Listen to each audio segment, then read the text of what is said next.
Howdy. Welcome to the first Top 10 Albums of October 2024, Halloweensound. We take a look at Halloween through the realms of music, starting off with the light side, but we will gradually get darker as the list progresses. For now though, we will be kicking things off with Aloha Moon by Magic Wands, released in 2012. Shout out to Kirari for showing me this band. Quite some time ago, I asked my colleagues online to give me any and all recommendations regarding the Halloween theme. This band was on a playlist, and once I took a listen to them, I just had to check out the rest. So, how did they end up sounding? Let's talk about it. Starting off with the opener and title track, Aloha Moon. We get some beach waves to start off the record that is shortly followed by some light percussion work. After that, we get a synth introduction and then the full band kicks in. This band brought out a super soothing sound to kick off the album with. Singer Dexy Valentine has such a relaxing voice that just complements all the instruments involved. Instruments such as soothing guitars and the light percussion work that I mentioned earlier. You combine all that together and what you got is Aloha Moon. There are some background vocals near the end that are paired with the running with white horses line, and I gotta say, I'm a big fan of that. As I said, just super calming. This is one of my favorite tracks. It really makes you feel like you're cruising the beachside late at night.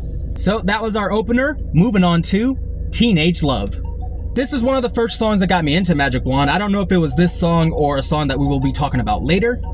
By the way, this track is a bop. We get a slight tempo increase than what Aloha Moon was rocking with. A term that was used to describe this band's sound was dream pop. And with Aloha Moon, you definitely get that dream aspect a lot, but here you get both, the dream and the pop. I love the lyrical misdirection in the chorus. You think that Dexy is gonna say, "This teenage love has got me stuck, come over now so we can fuck." But what ends up happening is that she says, "Come over now so we can forget about it." Such an awesome misdirection. It even got Spotify confused because on the lyrics it says fuck. Now when it comes to lyrics and especially when it comes to release dates, Spotify has a lot of work to do, but that's another conversation for a different day. Even with the tempo increase, this song is still pretty chill. It really is my type of easy listening. I like that. So yeah, Teenage Love, definitely a bop. Moving on. Next up, we have Kaleidoscope Hearts. The intro is a weird drum machine type deal that happens for a couple seconds, but then once the song actually kicks in, man. So yeah, you definitely got an interesting percussion thing going on. But then, man oh man, I love the way this song kicks off, I gotta say. You definitely get more pop aspects to this song, especially with such a lively beat like that. I mean, how can you not? Carrie Lascala, I believe, was doing the drum work on this album, and please correct me if I have that name wrong, but their performance is great. They never try to steal the show. They stay right where they need to be to complement the entire sound. Then you have Chris Valentine laying down some pretty good guitar work. That riff is really what keeps me coming back. That ba-da-da-da-da, ba-da-da-da. I love the work that he does on this record. After Kaleidoscope Hearts, you have Crystals, and then following that is Warriors.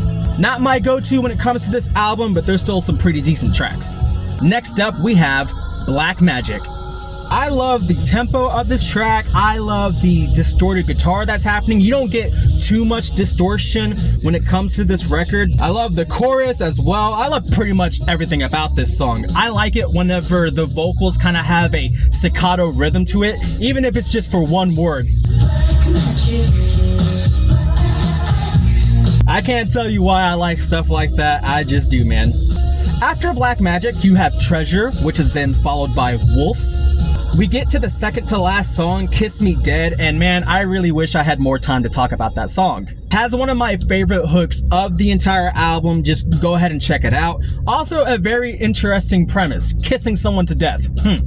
Moving to our closer, which is Space. This is one of the few tracks that deviate from the normal sound that we've been having throughout this record, and I love it whenever a closer does that. Really makes it stand out. You have a very intense start and build to kick off this song. You also get the most electronic work on this track. It actually kicks things off that is soon followed by the bass drum. just a constant drive throughout. You get the dream and pop aspect of it, but it's kind of a darker side of it. Dexy's vocals were already soothing to begin with, but then you get to this track and it gets so calming that it's just a little bit unsettling. In a good way, of course. So yeah, Space, hell of a closer. I could tell you why I like this song so much, but I'm not programmed to give you that information.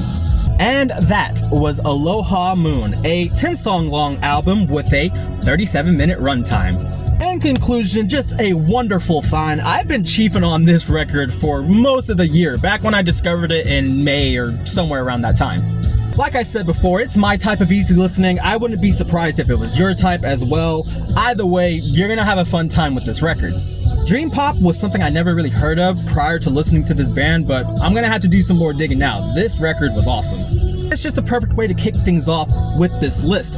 The overall sound may not cater to, the overall Halloween theme. Whenever you take a look at the song titles, Black Magic, Crystals, Kiss Me Dead, those just scream Halloween to me.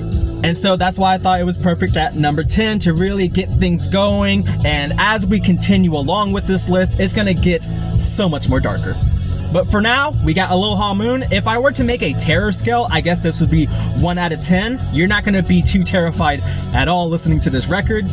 Matter of fact, the only thing that you'll be scared of doing is just dancing too much, because it's gonna make you wanna move. So, Magic Wands, would you have placed them higher? Would you have taken them off the list entirely? Let me know. Tomorrow, we are going to be taking a look at number 9, and until then, stay tuned.